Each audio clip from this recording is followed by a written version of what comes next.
When Eric Scott's shooting first hit the news July 10, 2010, it was presented by Metro to the media as an open and shut case. It was described simply as a man walking into a busy Costco armed with two guns, eventually pulling out a weapon and prompting Metro police to fatally shoot the gunman in self-defense. He does not comply with that order. He reaches for the weapon, pulls the weapon out, at which time the weapon was out of the waistband. The three officers discharged their weapons. Weapons laying right out in front of the store. They also found another weapon on him when they transported him to the hospital. Police Captain Patrick Neville was quoted as also saying, "Through Costco taking some proactive measures here, they probably stemmed a lot of problems," unquote. Is it possible Costco and Metro took a tiny problem and incompetently escalated the situation into the murder of an innocent man? Is it possible that Costco and Metro have teamed up to cover up the true story?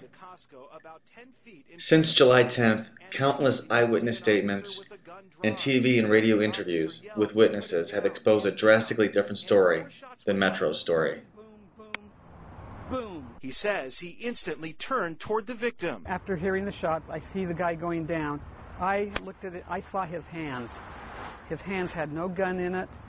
I looked on the ground because I just did that. I looked down and I didn't see a gun. I saw what I thought were maybe sunglasses and a pen. Okay, so when you think about it, here's a kid that goes to Costco.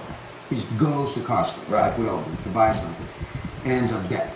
And, you hear a lot of conflicting stories on this case, John. Yeah, and we have a lot of witnesses who said that he didn't pull a gun on police, so that's going to have to be sorted out. I actually ran into a guy this weekend who's a very credible guy who was there. He said he was about 10 feet to 20 feet with his back to this kid, all right? He said he heard bang, bang, bang, bang. When he turned around, he said, he'll never forget it. This kid went down to his knees, and he died in front of him. And he said he didn't see a gun in his hand, and he didn't see a gun on the ground, and nobody asked him a question. They told him all to leave. Wow. Now, I had a woman call my office last week. So they didn't take any witness statements, is what you're saying? They said the paper today they have over 40 witness statements, but they didn't take his. And I had a woman call my office last week that said that she witnessed it, and they told her to leave.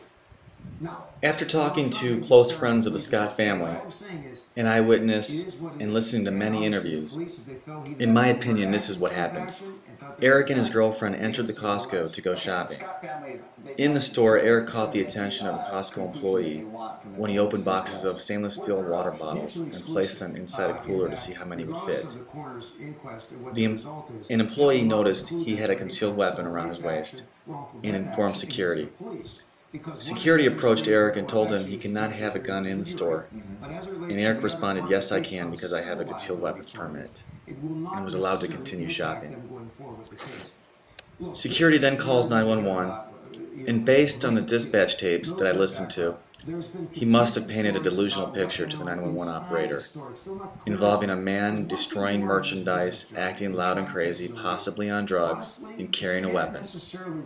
Eric was an ex-military West Point graduate with a concealed weapons permit, so he knew how to handle a gun responsibly.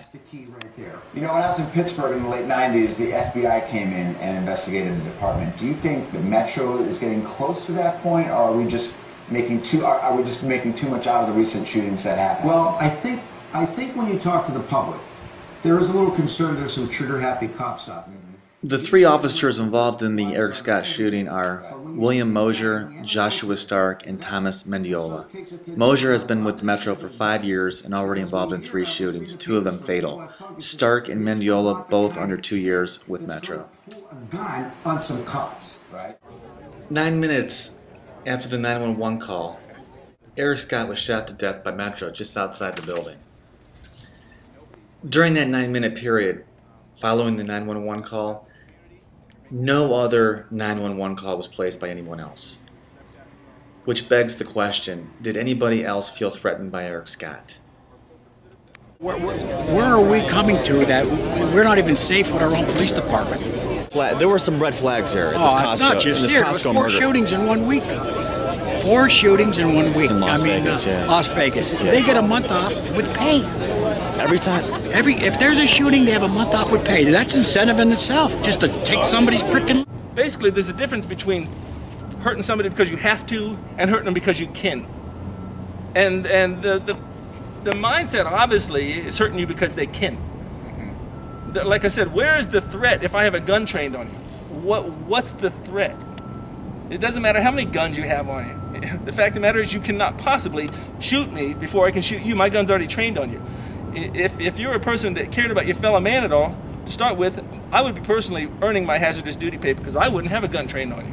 I'd give you a chance to shoot me if you were going to, but you know, better than that, I'd give you a chance to act like a human being. I'd treat you like a human being. I'd be doing some positive reinforcing, getting you to open up and be a decent guy. I wouldn't be looking to get you on a defensive mode. From all the eyewitness reports, it doesn't even sound like he was a threat to any other person around him. The fact is, he was a macho man, and they don't like macho men. They want us to be sissified, freaking placated, bunch of freaking emasculated, pathetic losers. That's what they want. They don't like real men. You know what? Eric Scott's been out of boot camp longer than that sorry-ass freaking chief of police has been out of his academy. Like chicken shit people that enforce chicken shit laws and treat people like subjects in our new totalitarian police state. And I think Costco is standing between the truth. I think Costco is blocking justice and the truth here by not. They're acting like the tapes are lost or not working. They're acting like their cameras aren't working now or something. Look, here's the camera, dude. Right there. And I understand. I was talking to a person that was the shooting. I'm assuming the shooting took place right outside that accident. I know there's a camera there to see that. Let's see. And there's not going to be one on the side, not one in the front. There's one going towards the exit. There's one camera right in here, pointed right at the exit.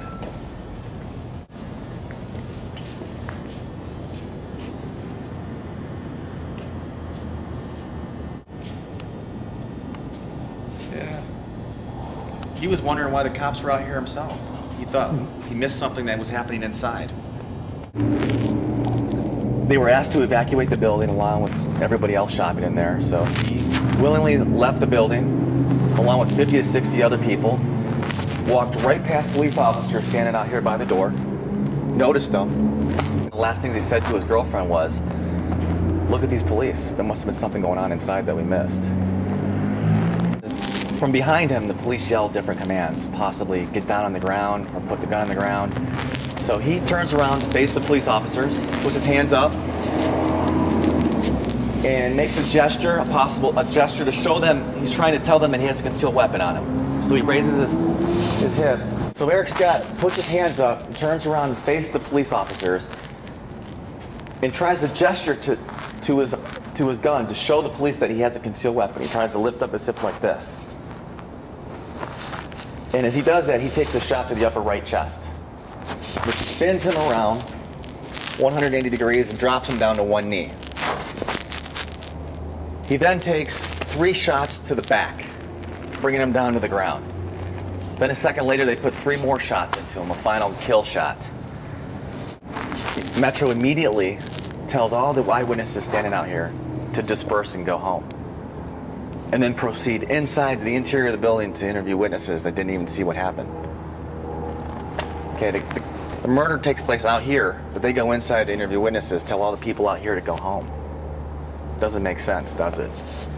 They take his girlfriend, and they take her into a security room inside Costco and detain her for 4 hours. Costco tells all of its employees, do not talk to anybody but police or you will lose your job. With such contradicting stories, Costco's state-of-the-art surveillance system should show the truth and be the perfect witness. But in a recent radio interview, the week of August 16, 2010, Sheriff Gillespie said, quote, "Per Costco, the cameras were not videotaping because they were having some problems." Metro also will not share the 911 tapes with the Scott family or the public. Does the current sheriff have the integrity needed to step up to the plate and do what's right? When people look at a story like this, their stomachs churn and police lose credibility with the people. The biggest question is Las Vegas Metro capable of investigating themselves? They are 73-0 in officer-involved shootings. All 73 shootings were justified according to the present coroner's inquest process. Imagine trusting Enron to investigate itself.